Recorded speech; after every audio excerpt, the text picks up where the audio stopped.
Hey, CC Midweek. I'm going to say a prayer for us. Dear Father, you are a God who is so, so good. I thank you for all that you do to bless us and find us and remind us of who you are. I pray that tonight you would be at work in our hearts. Help us to see Jesus in a new kind of way. Help us to follow him, to build the kind of church that glorifies his name in all that we do. In Jesus' name I pray. Amen. So last year I read a book called Build the Life You Want by Arthur Brooks and Oprah, because, you know, Oprah. And it's interesting. Arthur Brooks actually is a professor at Harvard Business School, and he teaches a class on the science of happiness. I've heard him speak. He's a brilliant guy. And in his book, he says, you know, we all want a happy family, but what does that actually mean? He says, in truth, happy families exist only in the minds of the writers of the wholesome family television shows. They don't exist in the wild. In real life, families are made up of people mashed together, right? Like we all have the family sitcom picture in our mind. Like every show, something bad happens, but then they figure it out and there's that moment at the end, right?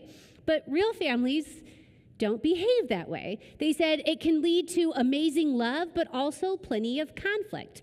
And that's one of the challenges that families face is conflict.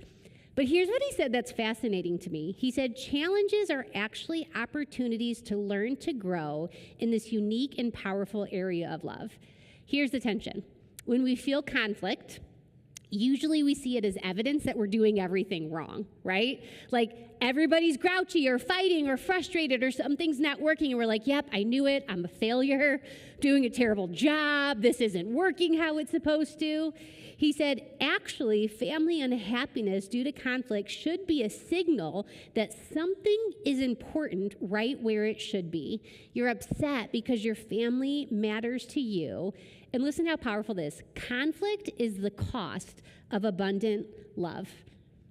I don't feel that way. I've never been in a conflict and be like, you know what? This means something is right now. Have you? Like, I've never been in a fight with somebody I love and be like, you know what? You love me so much. Look how hard you're fighting with me right now. Like, usually I feel like the discomfort and the not great about it. But he says you have to acknowledge it. It is good because it improves your communication and gives you the opportunities to solve problems. Denying it is unhelpful because he said what happens is family conflicts don't die of old age. Some of us are older and we're like, yeah, I know what that means. It didn't actually go away over time. It's still there, right? So I love this because he says it needs to be addressed, it needs to be worked on, and you see it as an opportunity to grow and learn how we do life with other people. Because you can't do life without conflict, right? Unfortunately, no matter how great the people are around you, everybody's got opinions. And sometimes they're louder, and sometimes they don't mash up with your opinions. And in our families, when we're all bumping into one another, it can hurt us or it can grow us. It can help us and challenge us, or it can stunt us. What about when it happens in the church? Because just like the family is a group of people all mashed together, so is the church. And we get all these people coming from all these different places and all these different backgrounds. What do you do when we bump into each other here at the church? So the last few weeks, Sarah's kind of been talking about what are the values that go into creating a healthy family? How do you fight for those values and work for those values? And I want to step us a little bit further today because one of the best groups that God gives us to be a part of is the church. And it's his good idea. And how do we build the church in a healthy way, even though we're all these different people coming together from different backgrounds, different life experiences, different opinions, different things we've learned along the way? I'm a girl who's grown up in the church. Preacher's kid. Started coming to church here when I was 2. So if you're counting, that's a couple of decades, just a few. Maybe more. Maybe like 4 decades, guys. 4 decades I've been in this church. And we spent a lot of time at church. When you were kids that didn't go to church, you would go home after school or do after school activities. We would go back to church. Like Dad would pick us up and we'd go back to church. And at one point we did church twice on Sunday and once on Wednesday because you loved Jesus if you went to church 3 times a week. And there really hasn't been a part of church that we haven't been a part of. Like back in the day, we were the team that folded bulletins. Thank God we don't do bulletins anymore. Back in the day, we were the kids ministry. Back in the day, it was our family, and we grew up, and I've seen a lot of things happen in the church. I've seen some incredible things happen. My dad was in an accident years and years and years ago, and it was pretty bad. He had to be life flighted, had a bunch of surgery done. There was a shortage on blood, and the church rallied together, and they all went and donated blood for my dad. Isn't that incredible? Like, nobody asked them to do that. They just wanted to. That's why he's so adamant about giving blood, because it saved his life. I've seen these incredible moments where people have sacrificed and given beyond what they could imagine to see the work of God done. We have great stories to tell in a lifetime of being a part of the church, but we have hard stories to tell too.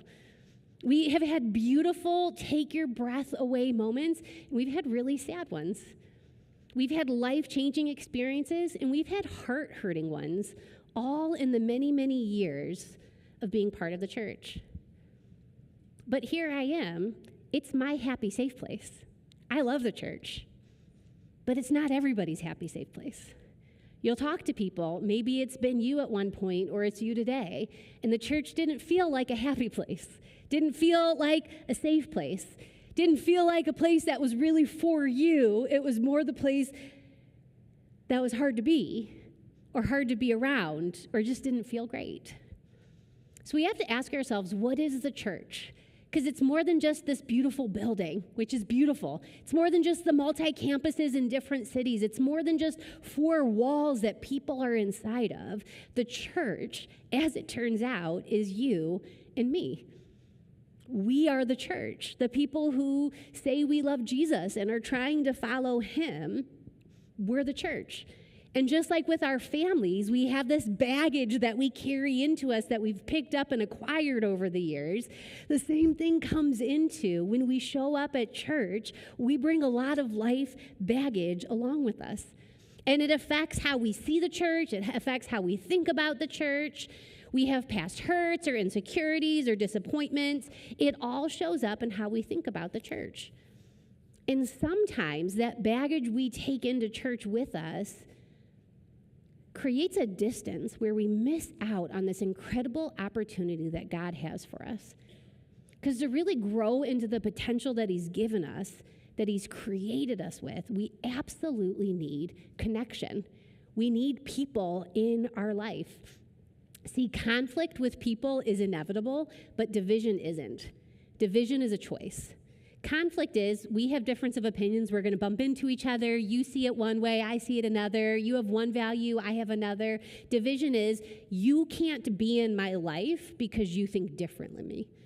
Division is critical. I'm here and you're there, and there's something better about me. Division is separating, and it's never who God called us to be in the church. And so when we think about the church and connection and doing life together, it always starts with me. What values am I working towards? What standards am I holding myself to? What kind of church am I helping what kind of place am I helping the church to be? See, we all can talk about what other people have done wrong, right? Don't even set a timer. I can come up with a dozen things, right? You don't even have to think hard about something someone else has done wrong. It comes to mind. But it's a lot harder to challenge what am I actively doing to make something better. It's easy to point out where people have let me down, but it's not a lot of good change that can happen there. I can control me. Right? We've talked about what's the circle of control. I stand in my circle of control. That's who I have control over. You know what I don't have control over? Everything else, all of these people in the world. Okay, I can change me. And so when we talk about the church and who God's called us to be, we always have to turn the lens on ourselves first to say, how am I helping God build the church? And what kind of church am I helping to create? So to give us a healthy framework for this, to give us some ideas to think through, you don't have to start from scratch. Turns out God is really smart, and there's something called a Bible. And in the Bible, there's these great ideas that God gives us on living a blessed life and building the church. We're actually going to look at a letter that Peter wrote. It's 1 Peter chapter 4, starting at verse 8. He says, above all, love each other deeply because love covers a multitude of sins. Offer hospitality to one another without grumbling. Each of you should use whatever gift you have received to serve others as faithful stewards of God's grace in its various forms. If anyone speaks, they should do so as one who speaks the very words of God. If anyone serves, they should do so with the strength God provides, so that in all things God may be praised through Jesus Christ. To him be the glory, the power forever and ever. Amen. So it's interesting because Peter's writing this letter it's to people who are trying to figure out how to do life with Christ, because the old way of life is gone and they're in this new life and it's hard and they're far from home and nothing is easy and nothing is comfortable and they know Christ, but how do they follow him? How do they live this out on a daily basis? So Peter writes this letter to help them, and he says, here's what you can do next. You can love deeply, you can offer hospitality, and you can serve other people. And it's a good framework for us how to do life in the church. How is God calling me to treat people around me in this life that he's given us to do together? So we're going to start with this idea of loving deeply. I love the qualifier. Don't just love superficially. Don't just love fakely. Don't just love when it's easy. Actually love deeply. And Peter can teach us this because it's what he learned from Jesus. I love, if you study the New Testament and the Gospels and the life of Peter, his progression from being this fisherman that Jesus called to follow him, he's real impetuous. He's all in for this 1 second and then all in this for another second. And sometimes he speaks without talking. And you see this progression of Christ at work in his life. And it's interesting because all of these moments where Christ was teaching his friends and demonstrating who he was and what it looked like to follow him, Peter was there listening. And we see it showing up in his life. One time he's yeah, but Jesus, how many times do we have to forgive somebody? 7? Let's just put a number on it, right? There's a cap. Maybe not 7, right? And Jesus is no, 7 times 7. Some say 70 times 7. He's challenging Peter, yeah, keep going, bud. You can do better. You have these moments where Peter's even if I have to die with you, I'll never turn my back on you. And then the next thing you know, a middle school girl intimidates Peter, and he's I don't even know who Jesus is. Don't know him. And then you have this moment where Jesus shows up in Peter's life after the heartbreak of denial, after this wrenching guilt moment of what was I thinking? I abandoned my friend. I denied. I swore I didn't even know him. And Jesus shows up in Peter's life and says, do you love me? And just like he denied him 3 times he gives him the chance to say, do you love me? Now here's your job. Go feed my sheep. Go take care of my flock. Here's what I'm calling you to do. And Peter is changed by it. And then you see in the New Testament this impetuous guy who would sometimes be yes, Jesus is the Messiah. To other times, Jesus is calling him Satan. I don't know what an insult looks like to you, but if Jesus calls me Satan, I would feel insulted, right? He has these moments, but then all of a sudden he's out preaching the word and thousands of people are giving their life to Christ. Peter knew Jesus. And he was so deeply affected by the love of Jesus Christ that now he gives it to us as a just rock solid piece of advice. If you're going to figure out how to do life in the church, start here. Because Jesus said, how are people going to know that you're mine? How are people going to know that you're connected to me? By how you love one another. And then he said, you love, right? You know the commandment, but love as I have loved you. So this love deeply isn't just the easy stuff. It's the dig down deep action, sacrificial kind of thing. It's not that I say I love you when it feels good, or I use my love to manipulate you to get you to do what I want you to do. It's not I love you when I feel like it and I don't love you when I don't. I love you when you're performing. I don't love you when you're not. It's this constant, how did Christ love me? Because we know that Christ loved us in a forgiving, gracious, wonderful kind of way. And the more we connect to the love of Jesus Christ, the more that fills us up, the more that's what comes out of me. See, what I fuel up on is what comes out of me. Out of the abundance of the heart, the mouth speaks. If you want to know what's in somebody, just surprise them. See how they react. That's probably always not great, is it, right? I've been caught off guard before. But what's inside of us is what's going to spill out. And if I'm connecting to Christ and thinking about him and his love and who he is, that becomes what comes out of me more. Or I'm focused on me, my selfishness, my fear, trying to avoid problems or avoid pain or discomfort, trying to just make life easy and not have to worry about hard. Some of us choose to do life that way, and it shows up by what comes out of us. But Peter says to love deeply, we have to be connected to the love of Jesus Christ, because that motivates who we are and how we treat other people. Because God loved us first, we're capable of loving other people.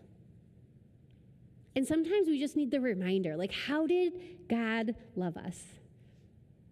He didn't hold back. He gave us the best of himself in Jesus Christ.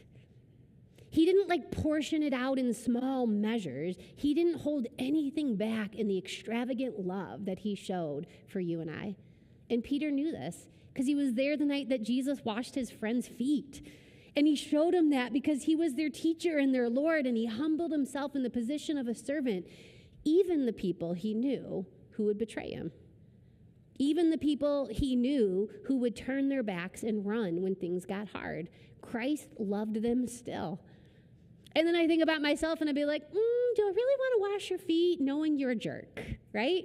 No, maybe I want to dunk it in more mud. But this is where Peter connects us to the heart of Christ. Christ didn't love us with scarcity. He loved us with abundance. With grace upon grace upon grace, Christ showed us love. And now he says your job is to love deeply other people. And love is unselfish service to other people. Love is not me-focused, it's other-focused. Love isn't a feeling. It is, but it's also action. We love deeply, striving to be who Christ called us to be. I love Megan Fate Marshman said, what God values, kindness over comparison, celebration over envy, reconciliation over being right, eternal treasure over material joys, listening over needing to be heard, and love over self-consciousness. See, that's a marker I can use for myself. How do I love like Christ is telling me to love? Because what does Peter say? Love covers a multitude of sins. When somebody's trying, it shows. When somebody's checked out, we know it, you know it, I know it, we all know it.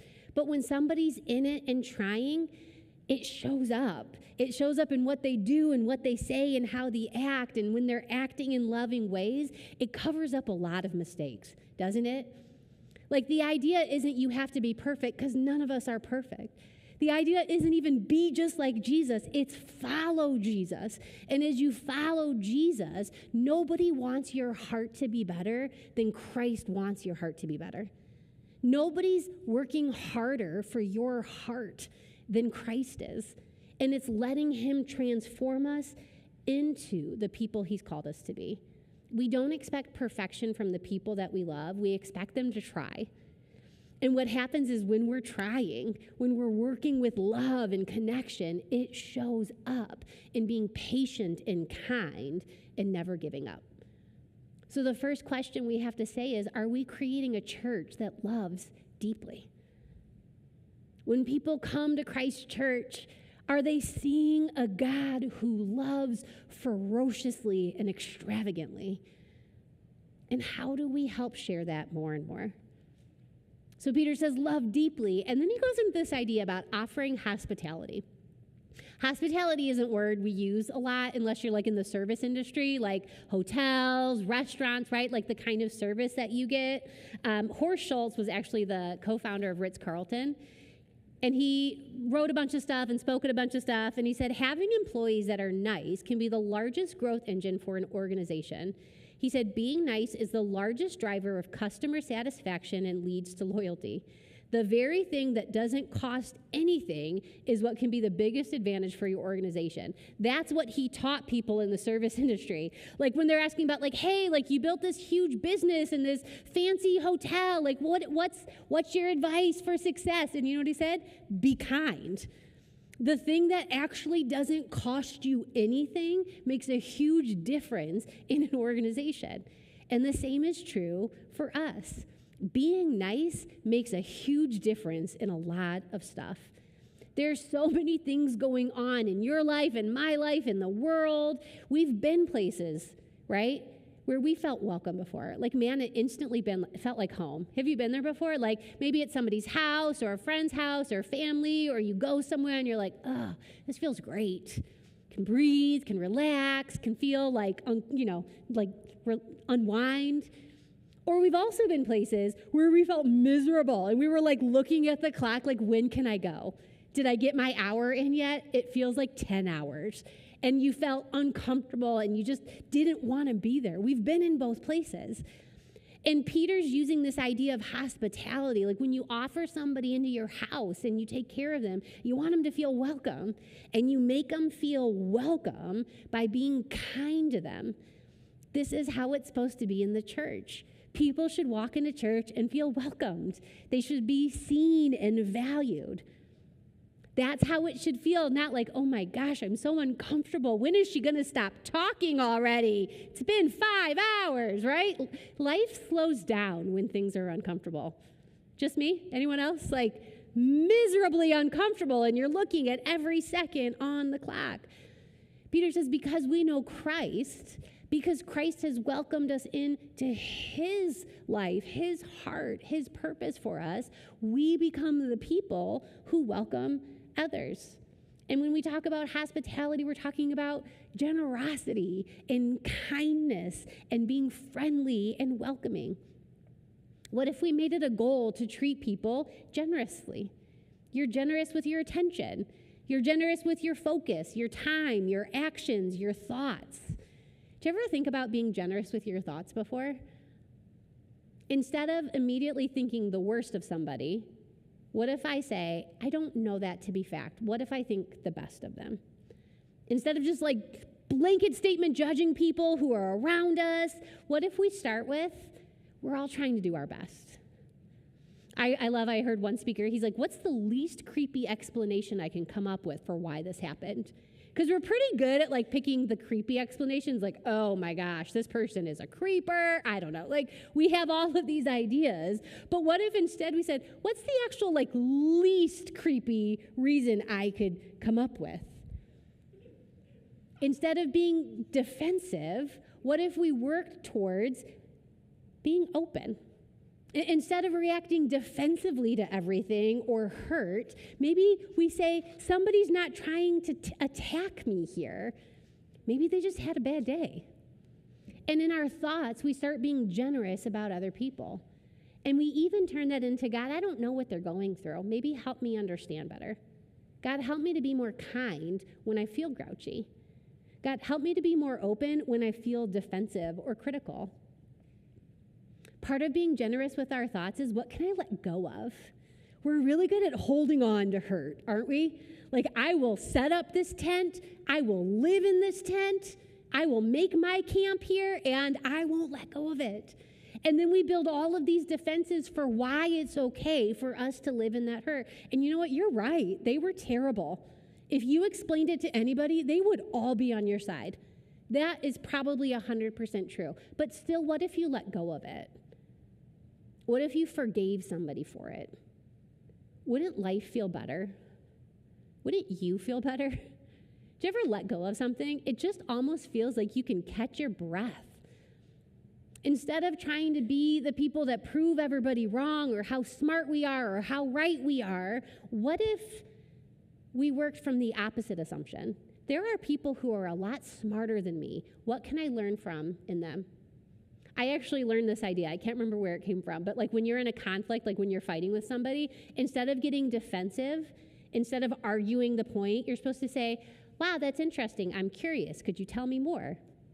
I've never felt like saying that in a fight before. I'm just going to be really honest. I'm really impressed with people who can be angry and be like, oh, wow, what an interesting point of view. Please tell me more, right? Because I so want to like fight to win. Like I want to be right. I can quote books. I got facts on my side. But have you ever noticed what that looks like for the people around you when you go into that mode? You guys are probably not as intense as we are. You know my family. We're loud. We have opinions. There's a lot of us, you just learn to yell louder to get heard in the group. Like you didn't wait your turn, you just yelled louder. And so what happens is like we all want to be right. But if you've ever watched what happens when you go into that mode, we squash people around us when we go into fight, prove, I'm right, you're wrong, I'm smart, you're not mode. And it really is hurtful to people around us. What if we just practiced kindness? It's such a small, simple, basic idea. But when people are kind to you, it makes all the difference in the world. I've been in foul, grouchy moods before. I had to go return something, which I hate returning things. It's never easy, but I had to. And I'm telling you, it's like the person wanted to argue with me. And she's like, well, I don't know what I can do. I'm like, just give me my money back. That's all I want. And I'm like, it's like, it's not her fault. She works in customer service. I'm doing everything I can in my power. And I'm like amping up because I just want to fight. But I'm like, don't do it. I'm not going to feel good afterwards, right? But then I've been in places where people were just so genuinely kind. Like, I'm so sorry that happened. I'm so sorry that was difficult for you. Let me fix it. And I'm like, you are a hero, right? Like, the grouchy people that want to argue with me, like, make me want to lose my mind. And the kind people, I'm like, right? Okay, you guys, the same is true here at the church. We're either the kind people that make other people be like, I can catch my breath for a second. Or we're the grouchy, miserable people that make people go, oh my gosh, I knew it. The church is awful. Why did I even try? But we get to pick who we are and how we treat other people. Can I ask you, when was the last time somebody felt welcome around you? When was the last time somebody felt included? Like they could just relax and catch their breath. They weren't going to be argued to. They weren't going to be guilt-tripped or shamed or told they were going to hell. Like they just got to be around you and comfortable. They didn't have to pretend to be something they weren't. If we want the church to be a welcoming, kind place, you guys, it starts with me and you. We become welcoming. We become kind. We set the example by talking to people and connecting with people and including people. And kindness and courtesy and respect go so far. Instead of seeing people as being different and all of the things that separate us and divide us and tear us apart, we're looking for the best in each other. We're looking for the common good in one another. We're looking for, there's something about you that's human, and I see that, and I'm here for that. Even people who aren't for the church. Guess what? People don't have to be for the church, no problem. We can still be for them. Because Christ was for me when I didn't even know he existed. Do you know that? Before I even got it into my mind that I needed help from God, God was already for me. He was already for you, which is why you're here right now. And if we want people to know that there is a God who is loving and kind and welcoming, it starts with us. You don't have to agree with me. You don't have to be on my same team. You don't have to have the same opinions as me. You don't even have to be for the things I'm for. I can still be kind to you. We can still be kind to one another. We love deeply. We offer this idea of hospitality. And then he says, we serve others. He says, use whatever gift you have received to serve others as faithful stewards of God's grace in its various forms. What's a steward? They're overseeing something. You're overseeing the grace that God has already given you. And as a good steward, you use what God has given you for other people. See, everything you need right now to serve someone else, you've already been gifted to serve. All the grace that you need to help somebody else, God has already given it to you in abundance. You're stewarding the grace and the gifts and the strengths that He's already given you, which means every one of us can make a difference right now where we are. This isn't a someday thing when my life gets figured out, someday when I get organized, someday when I have enough time, someday when I'm out of this phase and in a different phase, or someday when the bills are paid, or when I have enough money, or when I'm married, when I'm settled, when the kids are older, right? We can someday ourselves out of our actual life, because there's always going to be a someday that we can put things off until. You can always put it off for another day, but you could also do it right now. And you could do it right now in the kind of way that makes an impact for good in ways sometimes you can't even understand or measure. Because service is really just the value of caring for other people. It's taking time and space out of your everyday life to help somebody else. Every day somebody needs help with something. It could be a big thing, it could be a small thing. But when you're committed to serve, what you're looking for is other people. How do you help relieve some of the burden of life that is too much for them to carry? See, the way life happens is we all have different loads. Sometimes my load is heavy and your load is light. And when we walk together, you help me carry what's too heavy to do on my own. That's God's good idea of the church. We build one another up. We carry one another's burdens. We lean on each other to do life. And then guess what happens? You're going to have a phase in life that your burden is too heavy, and someone comes alongside of you and they help you lift that burden up. And in doing life with one another, serving together, serving alongside each other, serving one another, life feels lighter, feels more hopeful. Feels more like possibility instead of too much and I just can't take one more step.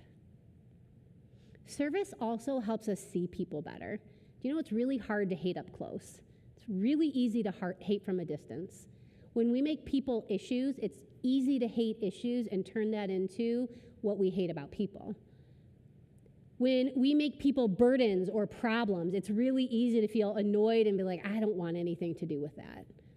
But when you actually get up and do life with people, it's really hard to hate up close.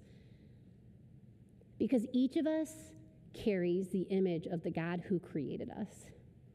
And when you look somebody in the eye, when you spend time with them, when you show up again and again and again and you get to know somebody, they're less a burden and less of an issue. They're less a problem and they're a person just like you and me. And yeah, the world is full of difficult people, I know. But you know what? I'm difficult sometimes, and so are you. And God loves me even when I'm being difficult. I'm never going to be as perfect as God is, but I can do better at loving difficult people. The world is full of mean people. People have said some hurtful stuff. Isn't it ridiculous? Like, you can forget 90% of the nice things that people said to you. You guys, I can still remember something somebody mean said to me in 8th grade. Like, I still remember how stupid it made me feel, and I still, cringe and, shrink a little bit because it made me feel stupid. Yes, there are mean, hurtful people, but we've been mean, hurtful people too. And we can do better and serve one another. Sometimes people won't appreciate what you do. You'll be like, I'm out here working my tail off for you. Would it just hurt you to say thank you, right? Like, you've been there before. Like, you're like, God, I'm in. Let's do this. I'm going to show up. We're going to do some hard stuff together. I remember the first mission trip I went on with our high school ministry. This was quite a few years ago. And we did it with a group. I didn't realize, I brought an awesome group of kids and didn't work with any of them. And I worked with other people's kids. Just no problem. I'm here for it. Let's go. And we had to paint this house, and none of the kids on my team wanted to paint. And I'm pulling out every trick in the book I got. I'm in my 20s at this point. I'm fun. We're here for this. We're going to make it a contest. We're going to do games. I'm bringing prizes. We're painting this house. I am slaving away. Also, it was Missouri. The heat index was over 100. I'm dying. It rained, and then it stopped, and it was muggy, and there was bugs. It was not ideal conditions. We got to the end of the week, and the woman whose house we were painting, she came out and started complaining. And she's like, well, my husband was here, or my son was here, and he said, this is wrong, and you need to do this, and you need to do this. I'm like, Jesus, take the wheel, because I literally have nothing left. You know, the end of the week, they sent like 2 more groups. Rachel was on the group. Rachel showed up, and she was like this delightful joy, and we finished the job. But you're going to do some stuff sometimes, and people aren't actually going to be grateful for it. They're going to criticize you and tell you you could do a better job. We can serve anyways, because sometimes the greatest work God is doing in that moment isn't in them, it's in me. Sometimes the greatest heart that needs changed isn't theirs from the service, it's me, because I'm the grouchy one that God's trying to chip away at and show me we can do better. We can serve one another. Jesus said, here's how the world's going to know you're mine, by how you love one another. We know the love of Christ because he demonstrated it by serving us. He held nothing back and gave all of himself in the service of humanity. Surely I can show up here and there and find time to help somebody else. And service is always going to make you a more humble, a more loving, and a more thankful person. Because sometimes it's so easy just to take for granted how much good that we have. We see it every day, and we take for granted that that's not normal.